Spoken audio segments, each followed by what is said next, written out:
Okay, so we're going to be doing blood pressure checks, everybody. And so first thing I want to do is clean these and get these all ready. So I always alcohol them first just to make sure that they're clean, right? And I'm going to, I use a double-headed stethoscope just to make sure I can, because I'm going to double check you what you're hearing so I can make sure we're hearing the same thing. And that's my way to verify that your blood pressure is correct. So what we're listening for is the very first loud sound. That's the systolic. The second loudest sound will be the diastolic. Understand that you're going to hear different sounds. So just keep in mind that when you get ready to release the knob on the sphygmomanometer, you're going to hear a lot of sounds. But your goal is to listen for the very first loudest sound and the last loudest sound. That could be whatever, and just know that some people's bottom number could be kind of high, okay? But it should be typically around 130/80, but understand that if somebody's blood pressure is high, the bottom number for them, the last loudest sound could be 100. So you don't want to, so you may keep going thinking you're listening for a sound that's not coming because you already passed it. So just keep in mind that what you're going to hear, and it should sound kind of like a swoosh, swoosh, because that's the blood hitting the vessels. So when you're contracting it and you're pumping it up, you're making it tight so you can hear those sounds pretty clearly. So you're going to be placing the end of the stethoscope over the brachial artery, and that's always on the inside of the arm. So people all the time want to be way out here. Like when you do CPR, that brachial is where you check it for the baby. Well, that's where we're going to put it, right there in that spot there. And you want to make sure it's loud that you can hear it. And let's do it. Let's just see what we do. Okay. All right. And good, because you see that the artery, and it does show. Yeah. Go higher. Yeah, there we go. And you can see the artery, and it lets you know the other way around. And make sure, and this, let me just tell you, this needs to be lined up with that brachial. See how this is telling? Because this is where you're going to put the stethoscope. So let's loosen it a little bit. Because I want to make sure now we're going to tighten that pretty snug around her arm. See? Kind of like that. Make sense? Mm-hmm. Okay. I want to take it up a little bit. Let's take this up a little higher. Because you got to be able to fit your stethoscope under here. So unfasten this from me. Here. I need you to go up a little bit higher. Let's loosen it. Tell me if it's too tight. She okay. She okay. Tighten it up a little bit more. Pull it. Yeah.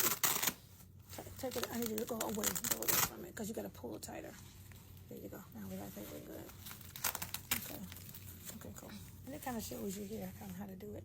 Okay, now you're going to take this part because you'll be in control of this part. Mm-hmm. Now, yeah, and you're gonna have your earpiece ready. And keep in mind that when you're doing it, if you have anything dangling or touching, it's gonna make noise and it's gonna alter the sound. You won't be able to hear. I want everything to be kind of straight needle. And this can go here too. It helps you to read it like that. So that's why you have this little thing on the back, okay? Because that way you can kind of, if you didn't have any help, I could hold it for you, but just so you know, you can lay it there, okay? All right, now we're gonna put these in your ear, and I did clean them already.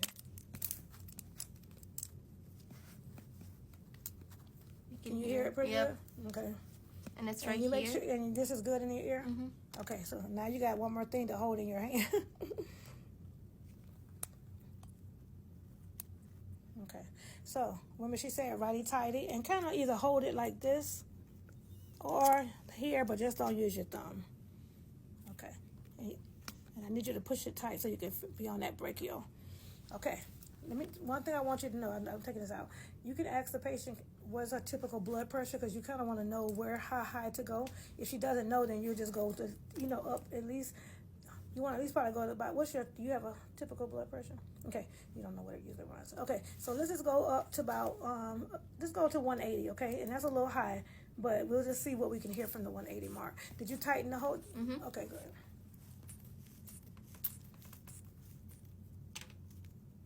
Go all the way to 180 first. And then when you do it, I need to make sure when you release it, that you release it slow because you want to be able to, you can also see it jump sometimes, but that way you can make sure you hear it good. So let it down slow.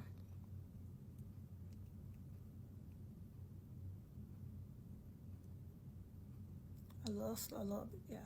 Let it go. Okay, let it go. Oh, no, I don't mean fast. When you stop it for a second, once you let it go. Right here is okay? Mm-hmm.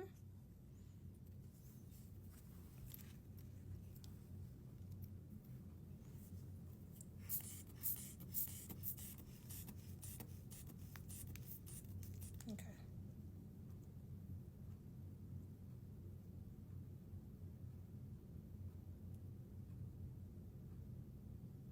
it go a little bit.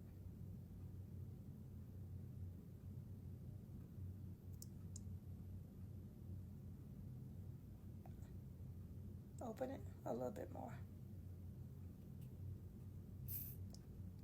Yeah, let me try it for a minute. Hold on, let me show you. Just enough that it goes steady. Mm-hmm. Now start listening.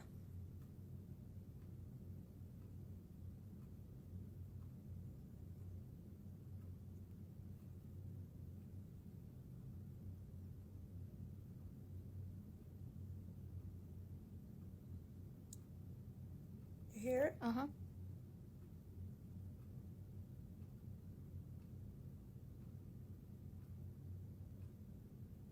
And there's the little one. Let it keep going. Let it go? Yeah. I want you to, okay, so what did you hear? The first number. Show me on here where you think you heard it at. Around here. No, so the first one I heard about 110. I needed, so it was a little, okay, good. Is that what, did Yes, you hear? this Oh, right okay, here. okay, yes, good. And the second one you heard where? Right around. Good right here. job. It was good. Well, hers was good. You can hear this. Yeah. Yours is good. Yeah, good. Okay, good. Perfect. Couple things about the blood pressure. So I'm sorry I didn't realize I had went away from the meter, so you couldn't see the exact blood pressure. But hers was about 110 over 67, 68. But typically, so we did go up to the 180 mark to start. You really don't want to go that high. If you know they run a little low, like hers being at 110, we would have been okay to start at the 150. So just try to find out from the patient or whoever you're doing the blood pressure on what they typically run, and you want to try to go a little bit higher, go above that, of course. But 180 is a little snug, but that is giving you that will give you the opportunity to open it up enough so that you can it can catch up, and then you can start listening.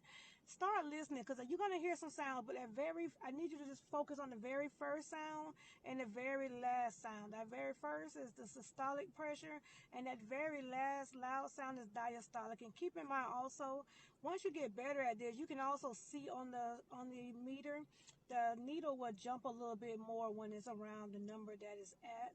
And keep in mind also that you're not going to be able to, everybody won't be able to hit everybody's blood pressure. Don't beat yourself up about it. This is going to come over time that you're going to get better with experiencing how to, what you're hearing. And then there are going to be those times that you're just never going to hear it, okay? And when you get to that place or get someone like that, you need to get somebody else to check the blood pressure. You really only want to pump that arm up, definitely no more than twice, and then you want to put it on the other arm if you need to try again. Just know that every time you constrict that up, that it's going to increase the blood pressure on any subsequent check, because you're applying more pressure to that arm. So just know after the second time you don't want to use that arm again, okay? Again, that's the main thing with the blood pressure checks. If there's any questions that I thought of, I always tell my students to you can buy that kit, the stethoscope and the blood pressure cuff. You can get a set for about $20-$25 on Amazon. And I would say that if you to get more practice, get you a set like that. Take it home and practice on everybody you can. And then I also say get you a wrist blood pressure cuff, or even an arm. Probably the better one to get the arm one, the electronic one. If you can get you an electronic one, because then you can compare it to something. So if the person doesn't know their blood pressure, but if you even want to be able to check the blood pressure right then and see, like I would check it on this arm and then do it on this arm in the manual, because it shouldn't be that big of a discrepancy, but at least you'll kind of have an idea that you are in range or not, and what you're hearing hopefully is coinciding with the electronic monitor, so you can kind of know that you're in range. Just keep practicing on everybody you can, okay? It's only going to get better over time, so okay, keep in mind.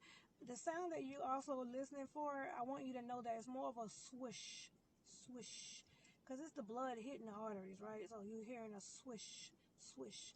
That's the kind of sound you listen for. You're going to hear some random sounds. That's why I want to make sure your tubes is all not touching each other and hitting onto anything, because in order to hear the blood pressure the clearest, you need a completely quiet room, and you need to be able to make sure that your lines are not hitting anything, and that your stethoscope is turned on, because that stethoscope head, it twists back and forth.